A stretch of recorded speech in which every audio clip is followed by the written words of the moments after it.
Hey everybody, I'm James Medeiros on IRC DJ MEDIER. I had to read my own handle, it's kind of sad, it's part of my last name. Welcome to this talk with Mikalai Birukou and Sean O'Brien. I'm really excited that these guys are here for you today to share their talk, 3NWeb, A Better Digital World is Possible. Mikalai is an expert. I'll share a bit of their bios, though you may have seen it. He's an expert in decentralized privacy by design technologies and is building the 3NWeb protocols to create a better and safer digital world. Sean is a visiting fellow at the Information Society Project, where he leads the Privacy Lab initiative and is a former lecturer at Yale Law School. He's also a principal researcher at the ExpressVPN Digital Security Lab, head tutor at Oxford Cybersecurity for Business Leaders, and the founder of Privacy Safe Technology Foundation. Two really accomplished guys. So great that they're here. I'll share a bit about their talk and then I'll hand it over to them. Also, please submit your questions throughout their talk through the IRC channel. As the room monitor, I'll be keeping tabs on there and trying to consolidate as best as I can. And we're gonna have a good chunk of dedicated Q&A at the end. So do engage in there. A little spiel and then I'll turn it over to Mikalai to start. The 3NWeb free software protocols and client are decentralized services designed around the principle of least authority to combat the monopolization and centralization that threaten our resilience in unstable times. Wow, speak of unstable times. In this talk, Mikalai and Sean will introduce 3NWeb and explain its importance to the future of computing. Thanks again, guys, and over to you. Thank you. So, the better digital world. What do we mean by the digital world? Let's take a look at what we actually do right now, because this digital world that we have is it's something that we created completely, and we know how it's done, and maybe there are things that we've missed. So we'll start with a little presentation. This is a Python, and later on the background, the desktop will show up symmetrically. But essentially, it's your usual experience when you want to talk to a friend, talk to your co-workers, send emails. So this is what we mean by the regular world, regular communications. Now, nothing seems threatening. You don't feel that somebody is watching on you, but we have these problems around the clouds. The clouds know who you talk with. The clouds know what you say in your chats. The cloud, we don't like it. I mean, this is not what we want to have. In fact, many of you and your grandparents migrated to states because they were not liking the feudal state of the Europe that it was in, the lack of the freedoms. And somebody says, like, we hear this phrase that we're in a digital feudal space. Why? Why is it? This experience that you see right now in front of your face, like just chatting, like, can it be good? Can it be bad? How do we figure out how it works? And the how question actually comes down to the architecture. And not all of the architectures are made the same. So let me pause this. And so currently all of your WhatsApps or Facebooks or Gmails, they work on this standard system where the client sends some data to the server. For example, that chat that you saw, it may go to the server, and the server is doing some computation on it and figures something out and then sends it to your friend.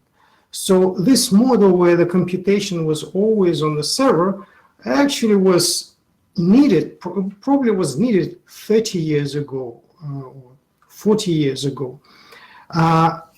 it's still with us now, but you can see that this need for the computation on the server, in this architecture, in this layout, requires that all of this sensitive data is given to the server. And essentially, when you give something to the server, it can be abused. You give them data, they own your data. You give them information about who you talk with, and all of a sudden they know who you talk with and what are your business plans, what are your plans for life. And sooner or later, somebody will try to sell it. And there has been a long time enough that this information has been sold. And this is a meaning of these terms and conditions may apply. And in this architecture is technically allowing it. We have done it, but it's not the only architecture possible. So the next step is in the thinking is what we call the data ownership architecture. Think of it as a PGP, for example. That's the first case where we have an introduction of end-to-end encryptions, where the peers encrypt their data to the keys that are known only to them, and the server, where operator of the server doesn't have access to the content of the data. This necessarily, your computation goes to the client. With mail, we never talked about this moving of a computation towards the client as a theme, but with the 3N web, it is the theme, and we'll come to it a little bit later. But most important that the end-to-end encryption moves the computation, and necessarily, because the server cannot do anything, polymorphic computation, like it's still a pie in the sky, and probably will always be, whatever. But it gives, this architecture gives the data ownership back to the user. So all of you who are users of Signals, you have, you know your data. The server may know who you talk with, right? It's still a little bit too monopolistic. You know, you have your data, you have your data privacy, but you still don't have your privacy of who you talk with, privacy about your metadata, like this element of privacy. Surveillance is watching and knowing who you talk to, not what you send. And in case of Signal, when the government came, Signal told the court that government should not be allowed to this metadata. Government should not be allowed to force them to collect extra metadata. Well, Signal cannot be a server in UK. Their act, they will be compelled to collect more metadata than they currently are. In Belarus, I know for sure it's a suicide to run the server, the Signal server, because of the monopolistic nature. Now, when we talk about this centralized server, we know that there's another way, it's called federation. So federation is actually what's on your picture right now. You can imagine you send an email, but actually your computer sends email to the server, to your service provider. And in that email, it says that where this email should go further on. So basically, there needs to be a cooperation between the servers. That's the classical federation. It's SMTP, it's email, it's your XMPP model. Matrix is precisely this. Matrix is a cooperation between those servers. Now, the problem with the servers is still the server must know where the message goes. So somebody can still come and listen on. And with Signal, it's an argument that if there's, say, for example, Signal two people, two servers know, one of them will break under the pressure of the government. So it's better to have one bulletproof service provider. But that's one threat. Another threat is actually what has happened already. Do you remember the Google Talk, the very nice XMPP client?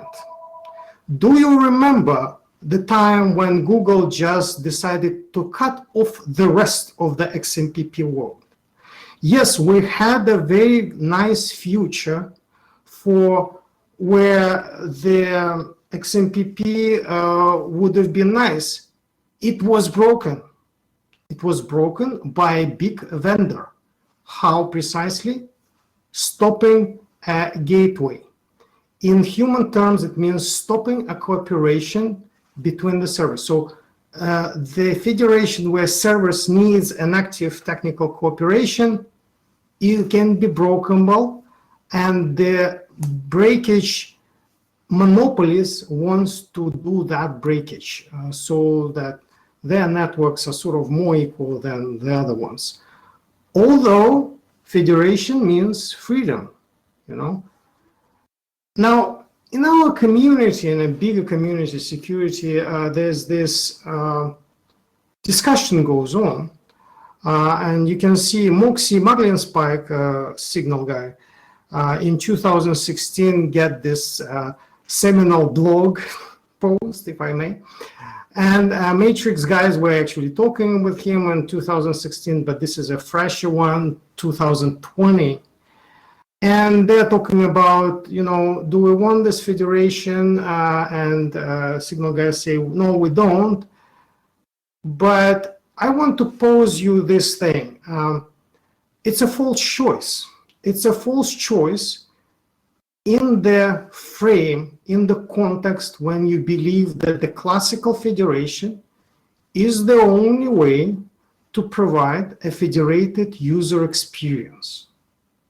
What if I'll tell you that you have been using a different federation style all along already since the 90s? The web. The web is a very interesting thing. Say you want to visit a website, your browser just does some request into the naming network system. It can be DNS or something else. And then it can potentially go as an anonymous person to that site. And the same computer in the same browser window can open some other site. So basically, this user can have an experience from two vendors without the vendors cooperating. And that's what we mean by having a federated user experience while the servers don't need any cooperation. And note that, for example, your WordPress, if you are a WordPress owner of a website, you use these words. You are the owner, you administer of the service, of the server. The server will know you for sure. So this side of relationship will always exist. Somebody has to pay for the server. It has to be somebody's server. But everybody else can come anonymously. So every communication on the server can be seen as, we know one side will know it anyway, but everybody else is anonymous. And this is where this web style federation shines, where we can have protection against civilians. The server doesn't have to know who you talk with.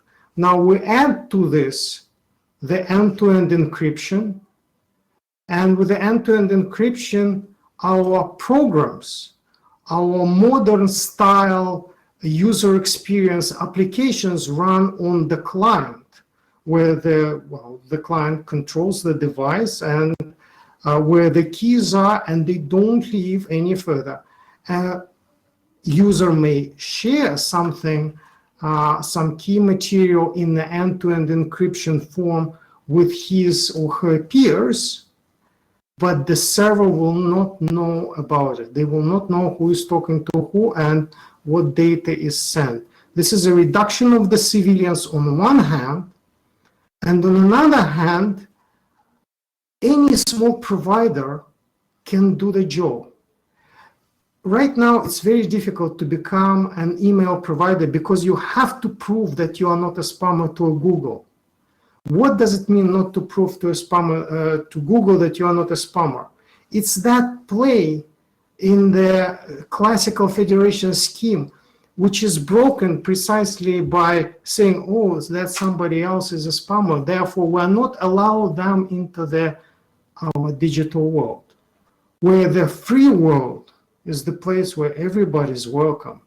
And this architectural thing which we have is what we believe is the freedom, and this is what we have created, and nobody else has been able to broken because there's nothing seriously to break. Most important, not only about security and privacy, but the monopoly thing. This thing is resistant to monopoly. You worry about the privacy, you worry about security. These are worries for today and tomorrow. When you take a perspective of 10 years, will I be able to run my programs? If the service disappears right now, monopolistic service disappears, I won't be able to have that user experience to share it with my grandkids. That's the problem with the monopolies. And this thing where we can have different providers, we can be providers of our own, and actually the programs run on the client is what will give us solid, secure future besides the today, besides the present. Now, 3N Web simply is a set of protocols that form a base to run different applications. Remember, users actually want to just send the messages. They don't want to know about this architectural business, right? So this 3N Web creates underneath the surface to build the applications, and we want them to be built in such a way that it's easy for them to build. So the developer of an app, has particular needs, like a disk, sending a message, and maybe identifying people, but so that like I know who is Bob, who is Jim, right? Because they are my friends, there needs to be a way of doing that. And the 3N Web provides this these protocols. So now let's go back. Let's move on to implementation of these protocols. And I want to present you this little thing. So as I told you, this is a Pine phone. So this is a developer platform, open hardware. This is running mobile, and this is your cloud service, which cannot be monopolized, and where your stuff runs on the client side. And I want to point out that right now you see in front of you code completely written in the JavaScript. And this 10 or 15 seconds that it took for password to do the script encryption is for protection of the password. You do it like, say, once a day in the morning, you start your program. And the platform itself, you see, there was, we clicked mail user interface started, right? So the messaging, like email, is like it's actually a user experience in the form of email. It's very convenient for the documents, right? So this one, next one clicked is the chat user experience. And I want to note that I'm not scrolling this video.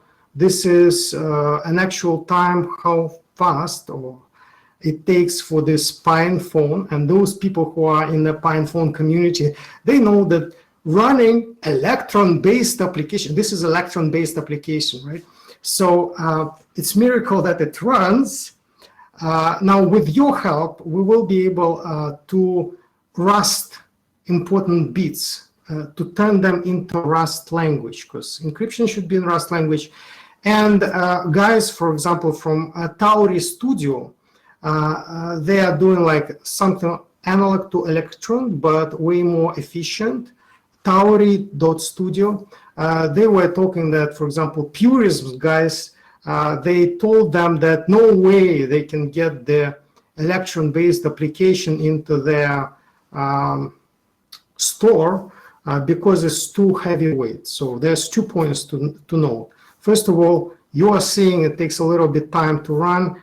Its Electron is heavyweight, and you are seeing here a tiny little phone development version, so it's not even optimized. And another version is that, another point here is that with 3N Web, we don't have a centralized store.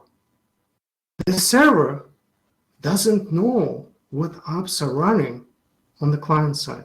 Now, in the background, I open these two video streams. One is the desktop, another is this Pine phone attached to the screen, of course, the bigger screen.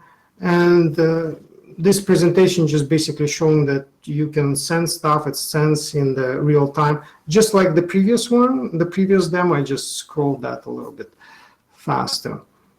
But this is, my friends, this is the future, which I think we have. This is the safe place to be. The server doesn't know what applications you run. After this demo, we'll in the Q&A session, we'll open the files and see that this application, you just add your own JavaScript. And right now, the core of the platform uses the JavaScript HTML pages because it's the simplest thing to run right now. And we can do actually some funny tricks. Now, yeah, so on the video, there's a little bit of a scrolling. I'm waiting. There should be, next we should be able to open the files on the phone itself. And you will see that even the native file application in the Mobian on this Pine phone takes time to open up. You see, it was a click, and then it takes time. So it's not just an Electron, it's just, you see, it's development platform. But the fact is, now these are the folders that were mounted. They are mounted. This content is encrypted. It's like, imagine it's like your Google Drive or something like that. Note, log out, log out. Hop, everything disappears. Your mounted data that was encrypted is gone, is gone. This thing can be on the flash drive. It can be on your flash drive, and when you log out, there's no traces in your desktop that you had this 3N computer turned on. And here we are. This is the promised land. Your stuff is encrypted. There's no app censorship. You can run whatever. The server doesn't know what it is. There's no surveillance in terms of that. Nobody knows who you talk with, on top of the fact that your stuff encrypted and you own your data. You can change the vendor. You can run your own server. Guys in Germany can run their own servers. You've seen that this is right in front of you demos. It was a Libre software, and it's Libre not in just in spirit, but in its architectural design of those protocols. And you've just seen it run on a Pine phone on an open hardware. This is a real, nice future, which is already here. We need to spread it, and of course it's all GPL. We have spec server. So I told you that these are protocols. Protocols means that we need to make an RFC, and for RFC we need a spec server. Spec server has test specs. So without them, it would be impossible to create what we have done here, what you've seen. But on another hand, that's an actual functional specification, and we want it to be as a standard. 3N-Web standard, then there's this 3N-Web implementation, and there can be many. We are for the plural free world, and we just have one of the implementations. And it's also currently on the GitHub. We'll have to go to the GitLab. Now, please know this, you can go into 3nweb.com, downloads web pages, 3N-Web overview, and there's it's a PDF with an overview. It's not as technical, but slightly more into details of an architectural level of how this web style federation morphs into different protocols, how things are set up. And do go onto this 3nweb.com and click that button called Early Access. Please do so. Only together we are able to create the future that is free. Okay, Sean? Awesome, Mikalai. Well, I just want to underscore, and I want to make sure we get to questions. I'm sure there's quite a few, but I want to underscore 4 key points here. But first, I want to say, if it's not, if you don't quite see the potential of this, this is awesome stuff. Basically, it allows for traditional web-style federation with safe key exchanges, right? Very smart exchanging of encryption and encrypted data. That doesn't have to be, shoehorned into anything or retrofitted into anything, can work in a number of different contexts. And Mikalai and his team already have clients that do this. They've got 3 basic examples, the 3N storage, which is, files storage. They've got ASMail, which is messaging. So it's not just email. You can do it in an email style interface, but you could do chat, you could do all kinds of things. And also the mailer ID, which is the identifier, right? So you could do LDAP style, right?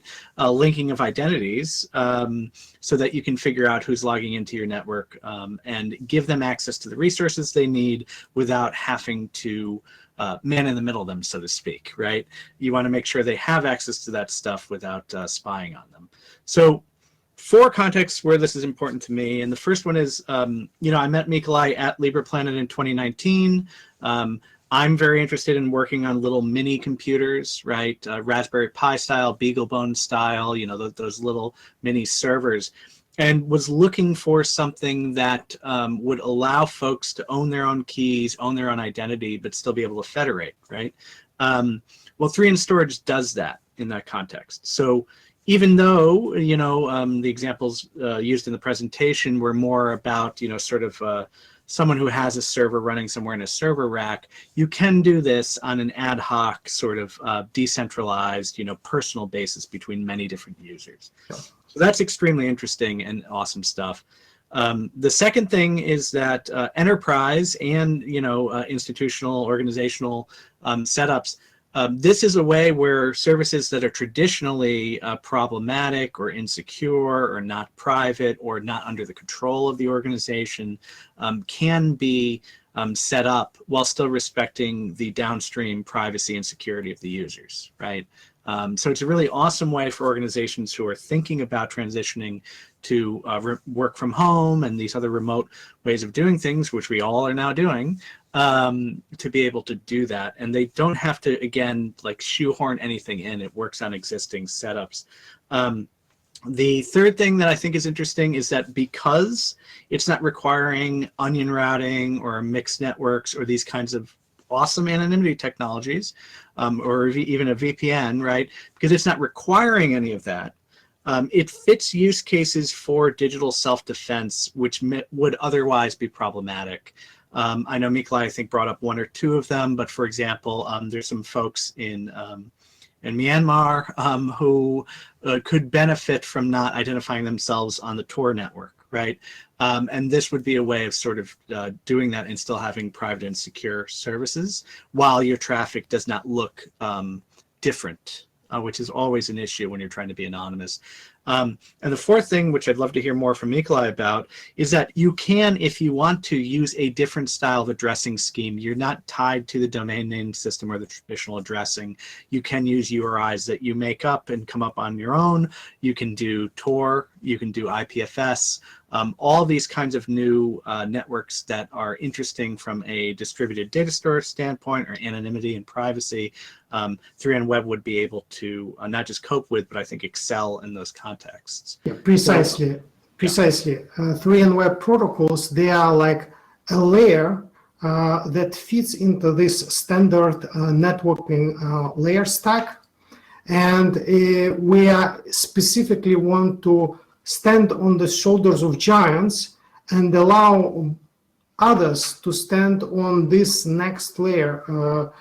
So when somebody writes an application, they don't have to worry about these questions. How do you find something? We, for example, we use existing naming architecture. For DNS, for example, on the regular internet, it's DNS. On the Tor, in the overview, for example, on the .onion addresses, we can actually use that simple .known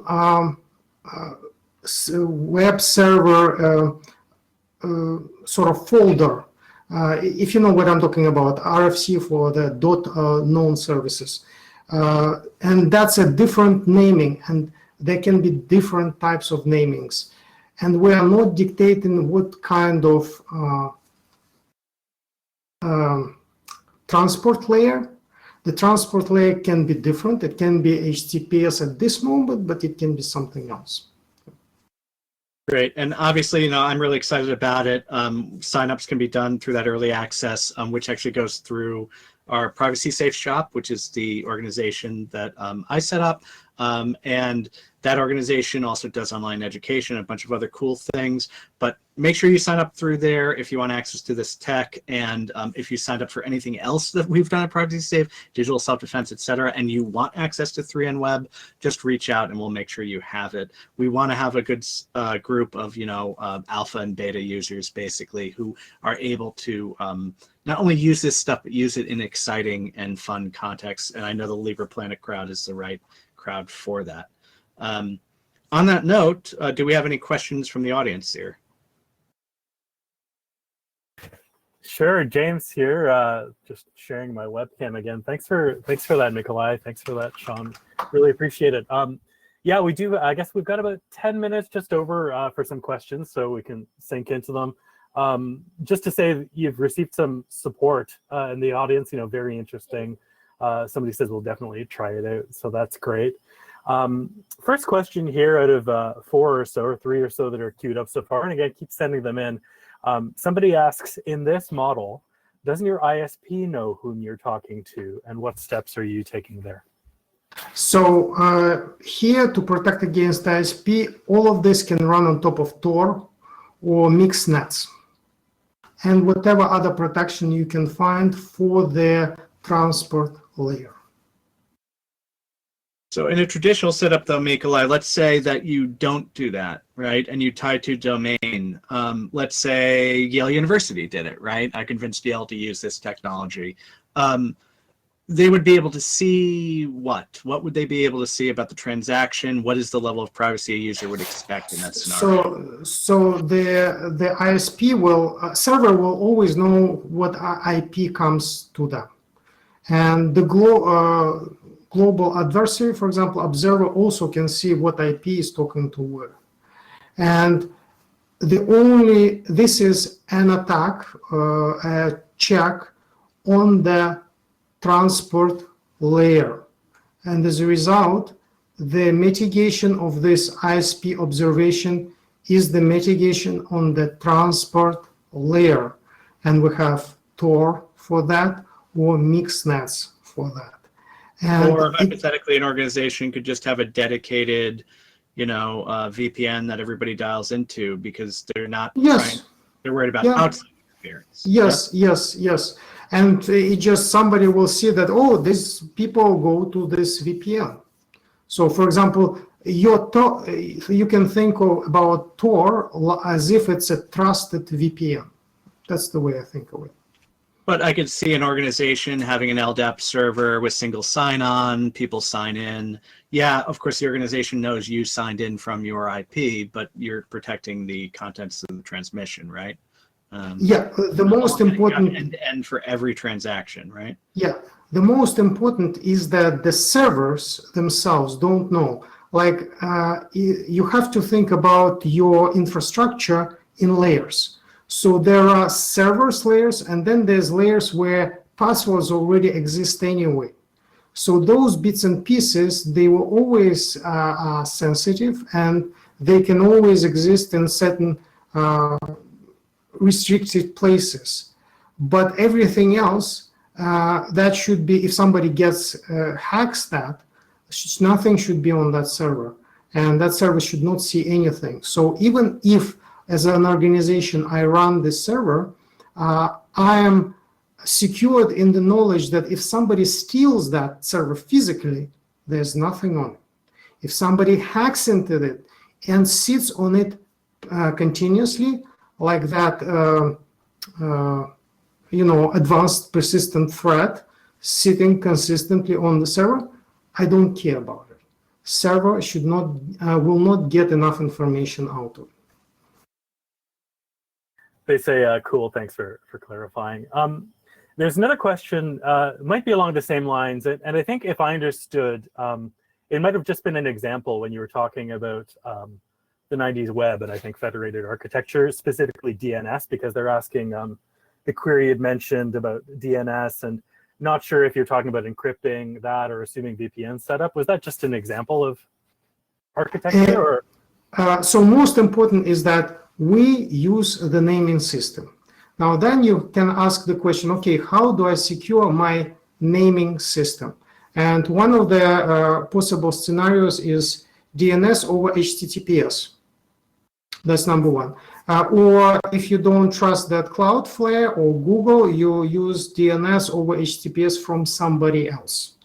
Now, there were actually folks last year on C3 talking about this DNS system and securing it, and there's all sorts of ways. But most important is that when we build the 3N web, we're not trying to mess with the naming system. We're just using it. Because when you try to make an architecture that messes with another layer, you get yourself in a system which you cannot evolve, and you cannot actually produce and deliver the results. We're able to do what we've done because we strictly follow this architectural principle of doing your own thing, doing it correctly, but articulated in such a way that it is useful and does this protection and privacy thing. So yeah, so when you go onto this overview PDF, I there have an example of DNS and an example of how I would have naming system on my hidden services on my .onion addresses. Thanks for sharing that. I hope that was helpful for the person who asks. Again, keep sending in your questions. Here's another one. This person says the comparison to email hosting is interesting. It's definitely unnecessarily hard to run your own mail server, and to get Gmail to trust your emails. But being able to defederate seems important too, as seen in the Fediverse. They've said they're asking you, how do you strike a balance? So in order to participate, the only thing that I needed to have the 3N web service for this domain is to add the TXT, to add some records in the naming system. This naming system in this particular context is a DNS. So that was the only thing that I needed to set up to have a server discoverable by clients. That's it. I don't know how simpler can we go from here. I guess the question, Mikalai, is, so if you're not participating in 3N Web, are you able to still operate a mail server that has an address that people know and can send you messages outside? That's the client. So you can have a mailing client. You can have a mail client that, for example, sends messages, but so for example, Mike Milovic here at 3nweb.com. When you put in the name right now, your client can already safely tell you exactly if that person exists, if that address is correct, and for example, if the message can be sent at all. And right away here, the client, you see, this application can be done in such a way that if there's no 3N Web, they can, then we'll try to do a SMTP, regular email. But they will have to show in here in user interface that this is now we're using all the email, which is a leaky pipe. You see, this communication here in the 3N Web, it's a non-leaky pipe. When you try to communicate out, it's like connecting a leaky and leaking pipe. You'll get leaks. So essentially, it's a question of what you can do here with these applications. But you could potentially secure your organization and all the communications between people who are using 3N Web, even if they're in outside organizations. That's right. But if somebody's not using 3N Web, you can write a client or even write a server in front of the 3N Web server. And on the same domain, you can put records for your 3N Web, and then you can put your MX records for your email, and you can run both. But you actually want to just move everything into place which is secure and safe. Thanks. So we've got about a minute and a half left. I wonder, guys, if there's any kind of final remarks or final things you'd like to leave with the audience with, or that early access is really interesting too. Any more details? Or up to you. The floor is yours. So do come, click on that early access. We need your numbers. We desperately need your numbers. Now, the thought I want to leave you is that I have started this project and put in certain things into protocols in such a way that a small provider can start a small business. You know, like somebody on the corner of your street, they have a little pizzeria, you know, and in the afternoon you go for pizza and you go to them and you pay a little bit of money. And this is how our society works. I want to see it in this digital world. So please sign up, please come in so that I can go to my bank and say, hey, can we continue with the loan? And we're going to provide you with just reasonable thing. I personally do not believe that we can run the whole world on a charity basis. Charity has its places, but the bigger scheme. So this thing, you want it everywhere. If you want to have it everywhere, it should be everywhere like pizzerias, which means little providers can be there.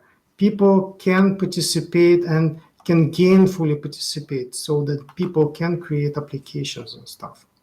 So that's sort of economic thought. And maybe a secondary thought is that when you create this, so developer of this chat application that connects people doesn't have to pay for Amazon bills. Yay! Yeah, just real quick, I just want to say, Yay. so, Mikalai's offering this service through obviously 3N Web and servers that he's set up to run all this. The clients are really fresh, but I think they're very beautiful, actually. They look nice and things function very well. From a community free software perspective, devs are needed, folks trying this out are needed, trying it out maybe first on Mikalai's infrastructure and then setting up something else of their own, whether that's a pizzeria or an anarchist collective or whatever. It doesn't really matter. It's freedom. Yeah, you need more people, and the more interest, I think, would be great. Also, I think it would make sense for us as we get more folks to set up other communication channels and have a real community, conversation. So That's awesome. Well, on that note, thanks so much, Sean. Thanks so much, Mikalai. It's really been wonderful. Enjoy LibrePlanet, guys. This has been awesome. So take care, and Awesome. hope you guys connect with everybody soon. All right. Ciao. Thank you.